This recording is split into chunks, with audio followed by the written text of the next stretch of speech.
Metode Pewarnaan Alam oleh Placidia Utto AMD, Jabatan Terampil Penyuluh Perindustrian dan Perdagangan.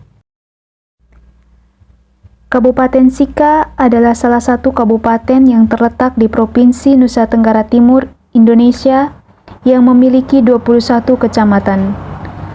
Salah satu hasil budaya masyarakat di Kabupaten Sika adalah kain tenun ikat Sika. Proses awal pembuatan kain tenun di Sika bermula sekitar tahun 1600-an oleh Raja Don Alexius Alesu Kismene da Silva yang akrab disapa Moang Lesu. Sebagai perintis tradisi menenun di kampung Sika sejak tahun 1607. Salah satu ungkapan rasa terima kasih atas jasanya, maka hingga kini kaum ibu selalu mengabadikan motif rempes Sika tope pada salah satu jenis tenunan mereka, karena motif tersebut merupakan salah satu motif kesukaan Moang Lesu. Kain tenun ikat Sika berasal dari Kabupaten Sika, Provinsi Nusa Tenggara Timur. Kain tenun ikat Sika memiliki ciri khas corak dengan motif bunga atau flora. Warnanya yang didominasi warna tanah dan warna-warna gelap pun dibuat secara alami tanpa pewarna kimia. Biasanya warna kain tenun didominasi oleh warna coklat tua dan hitam. Namun, ada juga varian warna biru atau merah. Pewarna kain tenun menggunakan pewarna alami dari akar mengkudu dan tarung, yang diberi ramuan kojagelo. Kain tenun diikat dengan desain hurang hereng, ditambah motif simbol hurang kelang, dan diolah dengan proses yang sangat panjang sampai berbulan-bulan lamanya. Pewarna alami merupakan zat pewarna alam yang diperoleh dari tumbuhan hewan ataupun sumber-sumber mineral. Berikut nama tumbuhan serta warna yang dihasilkan dan proses pengolahannya. Bahan dasar: daun nila, kapur sirih. Langkah kerja atau proses pewarnaan: daun nila yang telah dipanen direndam dalam ember bak atau periuk tanah selama kurang lebih dari 24 jam. Setelah direndam, air rendaman akan berubah menjadi warna biru, kemudian daun dipisahkan dengan air. Setelah dipisahkan, air nila dicampur dengan kapur sirih, lalu diaduk dengan gayung hingga busa air nila berubah menjadi warna biru tua. Busa nila dipindahkan ke wadah lain, sedangkan air nila disaring di ember yang besar. Benang dibasahi sebelum dicelup pada campuran air nila dan kapur. Selanjutnya, benang dicelup pada air nila atau campuran air nila dan kapur yang sudah disaring. Lakukan berulang-ulang. Warna yang akan dihasilkan adalah warna biru. Catatan perbandingan campuran bahan: 10 liter air dicampur dengan 2 bungkus kapur sirih. Bahan dasar: kulit akar mengkudu, loba. Langkah kerja atau proses pewarnaan: kulit akar mengkudu dicuci bersih dan ditumbuk sampai halus. Campurkan air di dalam tumbukan akar mengkudu secukupnya, kemudian diramas-ramas dan disaring. Kemudian air saringan mengkudu dicampur dengan loba. Ambil benang, lalu dicelup pada air mengkudu yang sudah dicampur loba, lalu diramas dan dibolak-balik, kemudian direndam selama 2 malam. Setelah direndam 2 malam, benang diangkat dan dijemur. Setelah kering, benang siap dipakai. Warna yang dihasilkan adalah warna merah.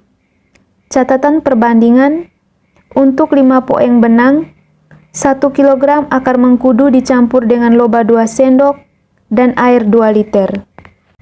Bahan dasar: kunyit, kulit batang pohon mangga. Langkah kerja atau proses pewarnaan: kunyit dibersihkan dan juga kulit batang pohon mangga.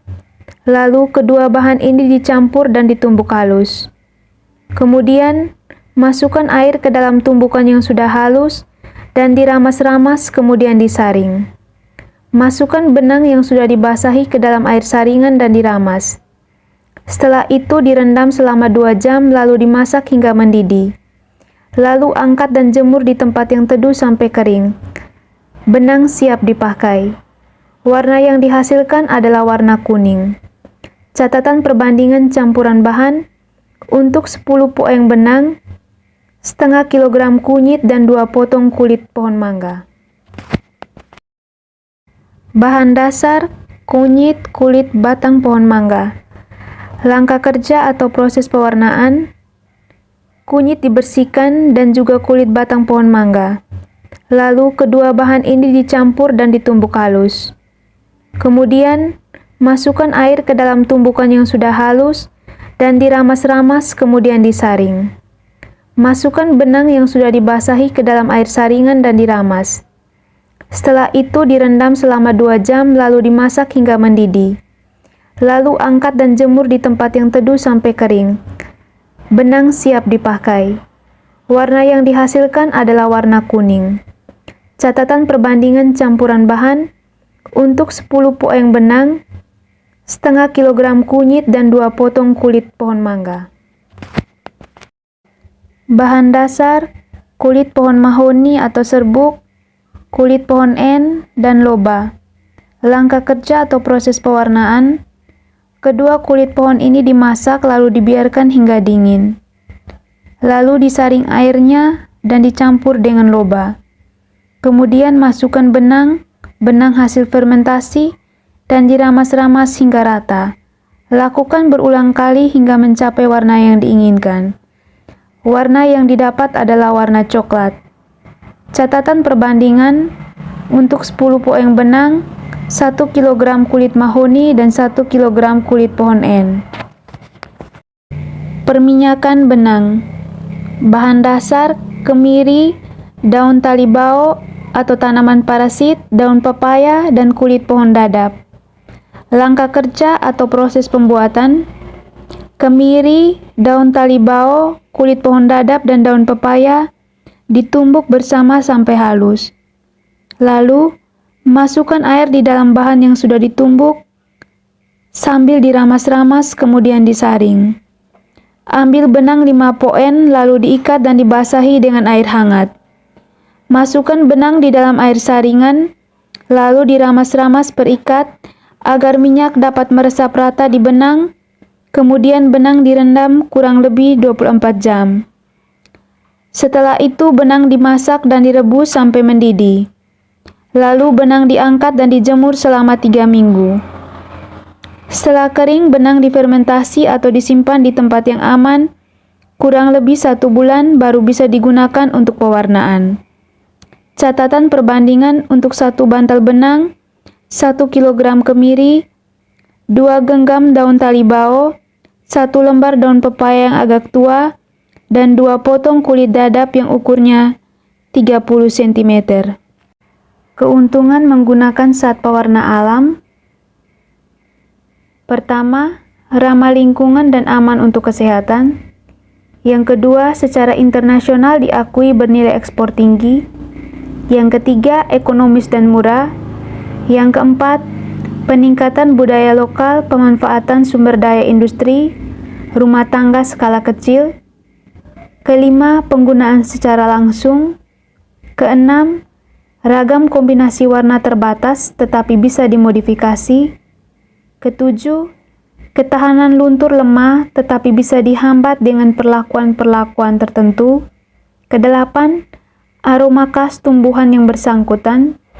Kesembilan, proses produksi berlangsung lama sampai dengan pewarnaan bahan.